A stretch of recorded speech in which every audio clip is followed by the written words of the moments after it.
Today marks 1337 days and lessons I learn and continue to learn with you. And I hope that these insights will inspire you, support your dreams, help achieve your goals, and really empower you to become the person that you want to become.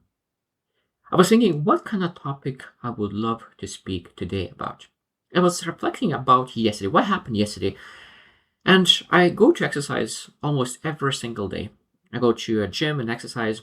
There's an outside gym, and there was a couple of kids came by, and they were seeing that I do exercise, and I do human flag exercise and do on the side, and really quite probably difficult exercise to do. And they thought I'm doing calisthenics, but all the exercise that I do is to strengthen my body. So like when I look into like what kind of exercise could I do to really strengthen certain muscles, so they came and they started asking like what they could potentially do, and then they asked me if I'm able to do this exercise, and I'm able to do this exercise, and I said I have no idea about those exercises, and I was trying their exercise, and today I feel that my body hurts some muscles because I never touched those muscles. So there were kids, but they were able to teach me how to do the proper exercises and really develop, because I am very physically strong person. I was exercising, and for majority of my life I was like athlete. I was training judo, sambo, so I know exactly how to exercise. But at the same time, I think that we need to be open to learn from kids, because they were allowing me to really learn new exercise that I've never seen before. I really tried it, and then I find that why I'm sharing this, because what the reason behind it is that I realized that what is bliss for me.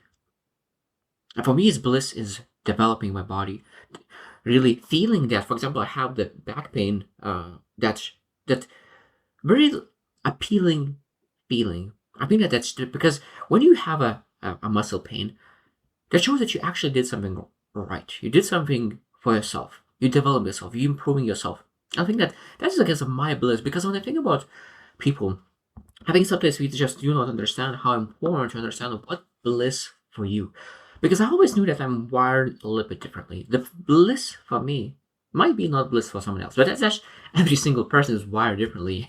So, but I think what kind of things makes me joyful? What makes me blissful? I think that majority of my life I used to really feel guilty of the things that other people feel blissful by or joyful by, because a lot of things that other people are joyful, I'm not joyful. For example, like going to a party is not something that I really feel joyful or blissful to, because I used to be part of the community. I want to belong sometimes, but it's not something that really makes me blissful or joyful. What makes me blissful is reading a book, going to a conference or seminar regarding business, building a business. That's a massive joy.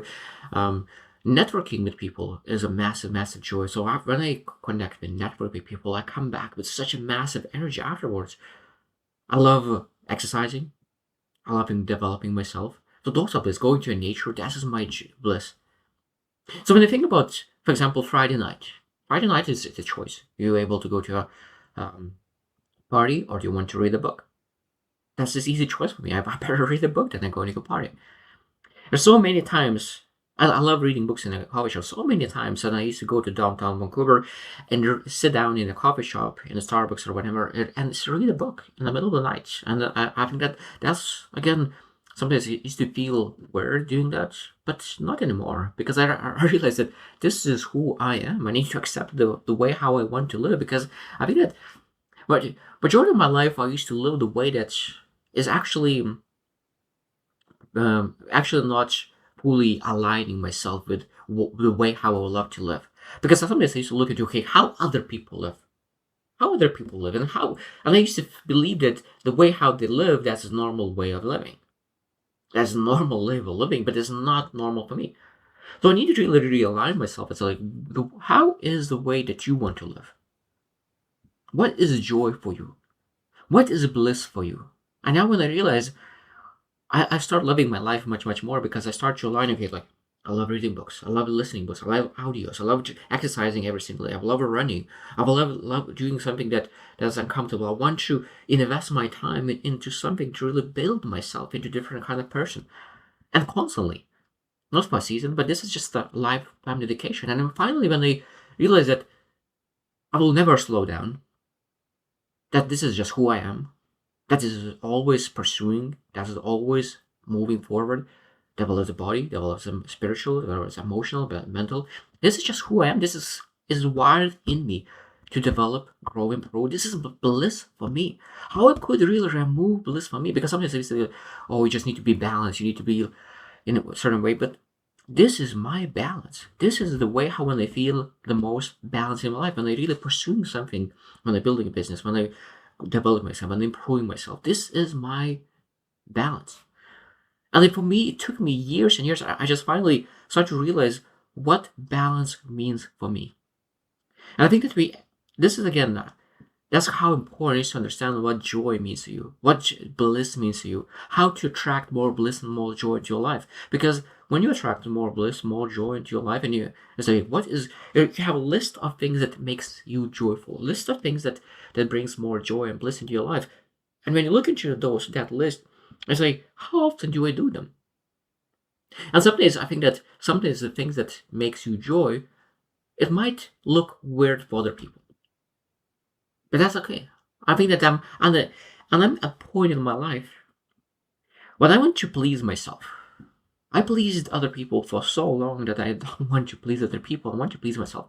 I want to respect myself. I want to love myself. I want to like myself. I want to please myself. I want to really be joyful. I want to be blissful. And that means when I look into the things that I want to do the things that really makes me joyful, blissful. And if I look weird for other people because of my choices, that's totally fine. And I think that this is a massive realization. Massive realization.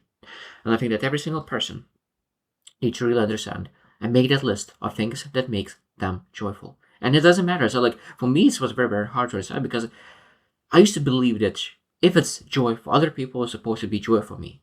And when that thing was not joyful for me, I used to feel sometimes even bad. What's wrong with me that I don't feel joy with it? For example, like a lot of people enjoy, just as a very, very simple example, of course, there's just much more than that, but that's a simple example, looking into fireworks. Like it's just something, there's no joy, no bliss, no feeling, totally numb seeing fireworks. And I was thinking, what's wrong with me? Like so many people are joyful seeing those fireworks, they're happy, but I don't feel nothing. I don't feel nothing seeing fireworks. There's a lot of things that a lot of people find joy, bliss in. I don't feel nothing. But that's totally fine because I feel massive joy exercising, playing volleyball, basketball, soccer, competing. This is a massive joy for me. So like, why I need to look for fireworks? Maybe I'm able to really do something that creates joy for me. Maybe I better read a book. Maybe I go and learn about some kind of information, and gather knowledge and wisdom, reflect, like build something. So rather than watching fireworks, I get better go to a coffee shop and work, study. That's my joy. So other people say like what's wrong with you? You have a chance to go and see fireworks. It happens only once a year, but you go into a coffee shop and work and study. What's wrong with you? And I think that it's not. I think that's again for me. It took a long time to finalize that there's nothing wrong with me. This is just how I'm wired, and I think that in my perspective, I think like what's wrong with you? You don't have the vision achieved yet. You have a big goals. You have big aspirations. You want to have achieved your goals, dreams in a certain period of time, but you're going into watching fireworks. Is that smart? I don't think so. I think that's the smartest is to go in the coffee shop and really work on your dreams and go after those big aspirations. That's what truly means. That is what is normal. Normal is to pursue your goals, pursue your dreams. Now, I understand it's very important to rest, recharge. That's something that's more important than a hustle. Because when you rest and recharge, you're able to really have more energy to pursue the things that you want. But again, we're able to ask, okay, what kind of rest recharges me? Because the rest is not equal rest. You can lay down by the TV, that really takes your energy out because you look into negative things, maybe news or anything. Or you can go to nature, where it is actually recharged by the nature. So rest could be as well. Like, what kind of rest blisses you? Blisses you. That's an interesting word. What really makes you joyful?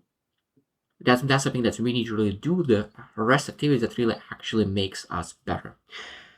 So I think that when you think about why it's important to really look into that bliss, because I think that without authentic joy, we become performative. And what I mean by that is that sometimes we can go, even though as a simple example, to fireworks, and even say that we're enjoying it, that time looking at those fireworks, or maybe saying like which firework was the best, even though I don't care about any firework whatsoever. So I think that at that moment we start to really try to mold ourselves in certain time. Now, is sometimes going to fireworks even though that you don't feel nothing about fireworks? Yes. Like if you want to really spend time with people that you love and the people that you love enjoy fireworks, of course, go to fireworks, spend all the time with them. But you understand that the reason that you're going not for the fireworks, but you're going for to really spend all the time with the people that you love. So that means that the purpose is quality time with the people you love rather than really those fireworks. And I think that that's again in everything what you do. Sometimes it's not important the activity, what is important is the quality time with the people you love. That's again is a joy, massive joy, because we need to really need to really pursue the true signal, what the bliss is for us. I think that's second thing that I want to mention about that why it's important to really pursue that bliss and joy is because the bliss is your internal compass. I think that sometimes we can really go the wrong directions because so that we feel lost in life or feel stuck in life. Majority of the reason is because we borrowed someone else's map. I'm guilty of that as well. 100% guilty. I said that if borrow someone else's map, they shared their story, they pursued, they said it was smart to achieve, and I did exactly what they did, try to pursue the goal, try to pursue the dream. And after a while, I realized that, oh, why am I pursuing this dream?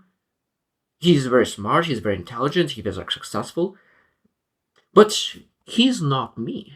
I need to really find my map, not his map. This is his map, and he's pursuing very well. And that's why I felt lost, and I was like, where am I going? Because it seemed like there's two trains, my train and someone else's train. And it seemed that I was going in someone else's train, while my train was going farther and farther away. So I needed to jump out to really walk all the way back to my train, to really, and where is that my train? That my train could be fine, that its internal map, is internal compass, is our bliss and joy. What kind of things makes you joyful? What kind of things makes you blissful? And the most important part is a massive bliss. Really doing something that is hard. It's an interesting thing because doing something hard is you don't want to do it. You don't want to do it. You don't want to do the things that you do very hard. You don't want to do it. But what it creates massive joy, massive bliss, at least for me. Every single time when I do something that is hard, it makes me joy and massive bliss. So that means that I want to do those things that is hard. It's very hard, and sometimes I hesitant, I procrastinate. But when finally you achieve that, it's a massive joy. So that means that exactly if you want to bring more joy, more bliss into your life, what you do the thing that is hard. I know maybe you are able to find the joy in that as well. And I think that we need to really think about this. Is the third thing that I want to mention is that it's how you balance soul and survival. That means that I think that if we really do not pursue something that we feel joyful, blissful by, I think we start to live a life that full of numbness. You don't feel anything. That was me as well. When I was pursuing different kind of careers that is actually doesn't align fully with me, I started to feel that there's no emotions whatsoever, neither good, neither bad. It's just going through the motions. But if you start pursuing something that you're really joyful, blissful by, you start to feel emotions. The more emotions you feel, the better. But of course, when you start pursuing something that you love, you bring joy, bliss. But if there's every time there is a black and white, there's day and night. So that means that if you bring joy and bliss, that means that you'll bring some negative emotions as well. As I said, anxiety, fear, stress, because if you're doing something that's hard to bring joy, then of course there's all other emotions will come in at the same place. So that means if you invite good emotions, you will invite bad emotions. And sometimes because people don't want those bad emotions, they never invite good emotions. And they live a life based on numbness rather than really pursuing joy. And I think that this is paying the price. Paying the price, because if you want to have a joy and bliss, that means you need to pay the price. And that paying the price is attracting even those bad emotions.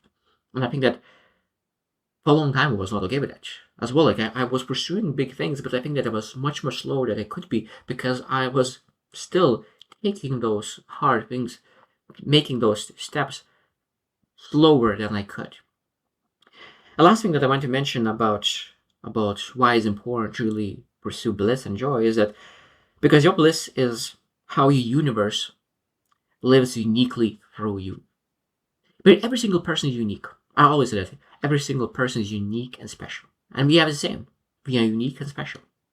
So that means that how universe lives through you is uniquely. So that means that your joy, your bliss, your aspirations, your vision is could be lived through you. So that means that the universe has a plan for you. In what way? Because everyone understands we have nature and nurture. There's some things are given, some things are nurtured. So there's the universe gave you something, but what you will do with it will be different. And I think that sometimes that joy and bliss, I think that sometimes it's given. It's not sometimes it's chosen because I don't know like why I have specific joy in reading books and networking with people and exercising. Those are the things makes me joyful. And I think that this is given. I don't think that it's just something you develop to really have joy and bliss in that. I think that this universe said that you're supposed to have bliss in those, and that means that when you look into those things that makes you blissful and joyful, that means that we need to be able to find what kind of gifts, passions should they find in those joys, in those bliss, because when you have a bliss, when you have a joy, that means that you're able to do every single day. Every single day you're able to do it because you're not quit on something that is joyful and blissful. So universe will not give something to you if you are not able to sustain it. That means for me, I know what blissful, what's joyful is, so that I could keep doing all the rest of my life. So it means how you're able to impact people most likely is through your bliss, through your joy. And that's why it's so important to really find and create and build those areas where you actually feel the most blissful, most joyful. Because your bliss, when recognized, becomes a gift to others. That's your powerful feeling. And it's not just pleasure for you, it's a gift for others. And there's a lot of different things. And I think this is a beautiful thing when you think about it. Your joy could become a gift for others. So I hope you should reflect as well. I think that when we really think about our joy or bliss, there's a core of a truthful, alive life. I think that it's very, very important to understand that we are true to ourselves when we start to live based on those joys and bliss. So I hope you had a chance to reflect because it took me a long time. I said that it took me a long time until I was able to really be okay to have my joy and maybe bliss different than other people and really start living based on them and not saying that, oh, like, my bliss is weird. No, this is just who I am, and I'm wired this way, and I love this way, and then I want to keep doing this way for the rest of my life because I know that this will create joy. Maybe in the future, my joy will change, but at the moment, I know exactly what I love, what makes me joyful, and I will keep doing that. So I hope that you will find those things that really makes you joyful, makes you blissful, and you will keep doing the things that really makes you happy. So, not be happy. Probably happy is such an interesting word. I want to finish that. I hope that you will do the things that makes you feel more purposeful, that you have that meaning, fulfillment in your life. I think that's really what we're supposed to seek for. So I hope you choose to win and see you tomorrow.